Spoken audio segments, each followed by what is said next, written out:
Hey guys, how's it going? Comparing here. So I've done Hearthstone Arena a lot. I have, I think, over 400 wins now, and that's quite a bit considering I haven't even played the game for 2 weeks, actually. Maybe I have played the game for about 2 weeks, probably around there. But I want to show you guys how the arena system works and how I pick the cards that I pick. I do pretty well. Lately, I've been just trying random stuff just to see if it works, because Hearthstone is kind of the game where it's a card game and it's early form. It's pretty simplistic, but it's at the same time pretty difficult to say what works and what doesn't, especially when it comes to drafting cards. So the way Arena works in Hearthstone is you pay your entry fee, which is 150 gold or $1.99. And you get a selection of 3 heroes, and then after you pick your hero, you get a selection of 3 cards, and some of which will be of that hero. And there is a pretty gross class imbalance, in my opinion. I think Druids will always have a good deck. Paladins will not. Warriors, not too bad. But there's other stuff like Priest, which are, very, very difficult to do well with, unless you get crazy cards. So let me show you how it works here. I'll just pick the Druid because it's probably what most people would tend to pick in this situation, I guess. And I'll show you guys typically how this works. So you get a selection of 30 cards and you pick them all one at a time. And you can see your mana curve here, how it works. And after you do this, you just queue up against random opponents and do whatever you want. But there is some kind of strategy in building the deck, as playing the deck is largely going to be consistent with most experienced players. They're all going to play the deck the same way, so the main strategy is building it correctly.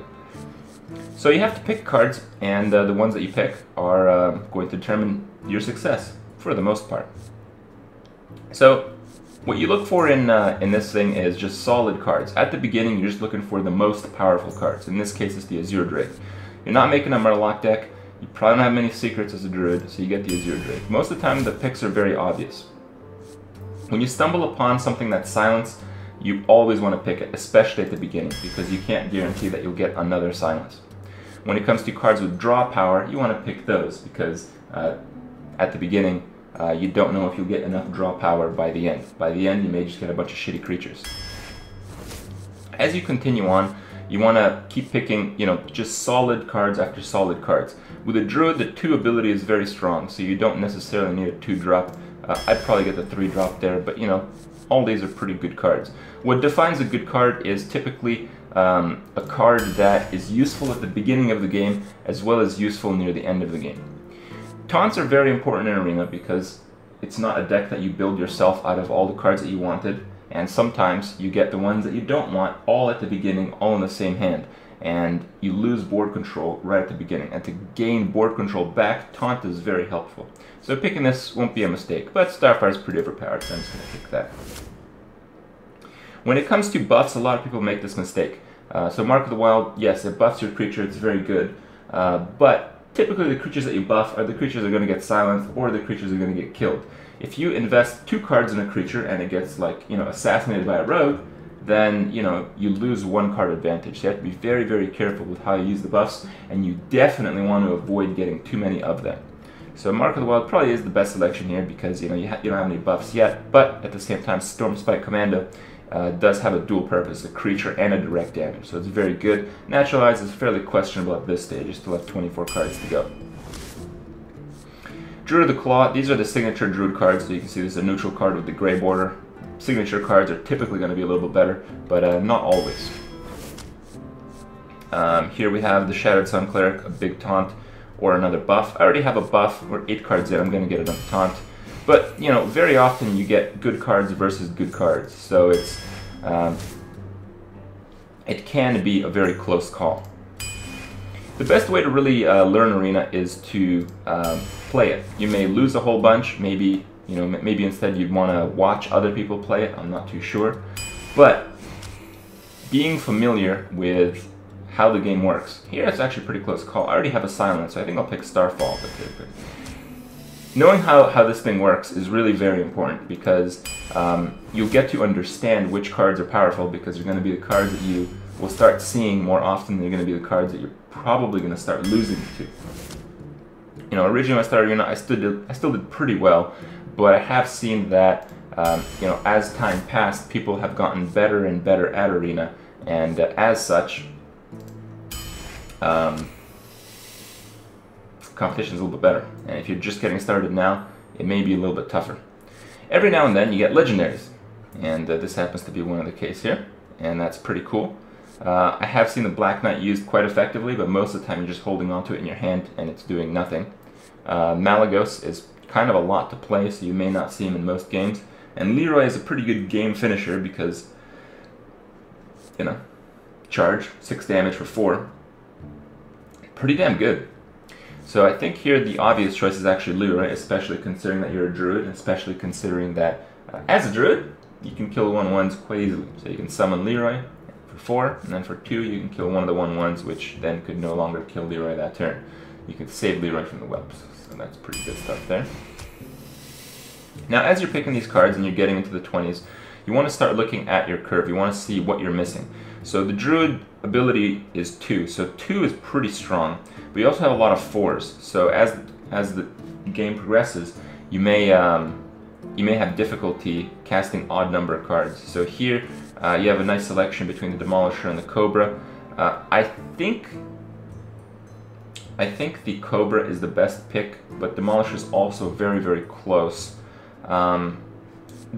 The thing that Druid lacks is removal with really big creatures, so that's why the Cobra is quite good, but the Demolisher will control the board much better than the Cobra will. So I'm not too sure, but I'll probably just get the Cobra. In the end, these decisions sometimes can be very close. Sometimes they matter, but sometimes, you know, I would say that it's too close to call. I don't really like any of these creatures as a druid, so I'll just get Innervate. The Ooze can be very important, destroy the enemy weapon. You know, there's a lot of these like dual-purpose cards, and this is kind of the stuff that you want to be looking out for. But seeing as I don't really have any, you know, huge creatures, I think I'll get the Stormwind Champion.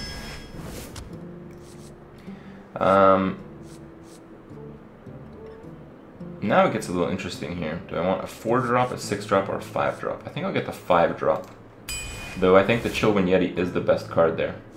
I think I already have 2 silences. Oh no, I only have 1. So since I only have 1, I think I'll pick another silence. Silence is very, very powerful in this game because it's very multi-purpose. It's always going to be useful. And here it's Claw versus the Grizzly. I don't really consider Moonfire a good card. You know, if you draw this early in the game, yeah, but if you draw this late in the game, it's kind of a dead card. This is not constructed, so you got to watch out for that. Claw is really good because most of the time when you lose, you're losing to like a turn 1 pint-sized summoner or some shit like that. So Claw is really going to help against that. But the thing is, I already have 1 Claw, I already have 2 Wraths. I have a low silence. And I think I'll go for Claw, why not? Claw is always good. Here it's the Warlord, the Charger. Based on the curve, I think I'll get the Charger there. There is some merit to getting endgame in this. I think the Shadow Sun Cleric is probably the best card here, but seeing as I have no other creatures and we're nearing the end, I think I'm going to pick the Ironbark. And the last card is always going to be a rare or better. In this case it was an epic. And we have the Hungry Crab, which is an automatic pick. I'm just kidding, that shit sucks. Probably the Ancient of Lore is the best card here. The Faceless Manipulator is also amazing, but the Ancient is always going to be very strong. I think I will pick the Ancient there. And then that's it. You make the deck, you get 30 cards, you hit play, you queue up against random opponents who also made their deck the same way, and once you lose 3 times, you're out. And based on how many wins you've accumulated until you've lost 3 times, you get, you know, increasingly better loot as a result, which can include a lot more gold to compensate, and in some cases more than compensate for the you know, starting fee to enter the tournament. And you get at least 1 pack every time. I've gotten 2 packs on several occasions, but that's only when you get 9 wins. 9 wins is the maximum number of wins, and when you get 9 wins, it kicks you out of the tournament, and you get to open your lockbox. and that's how you end with like 9 and 1 or something like that. But if you don't have 9 wins, your ratio will always be a number that isn't 9 and then 3. So that's kind of how it works.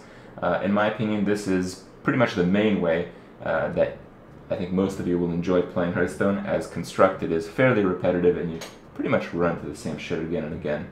So this is kind of something that'll keep it fresh, though at the same time I quite hope that they have real plans to add more cards on a regular basis, as other trading card games tend to do these days.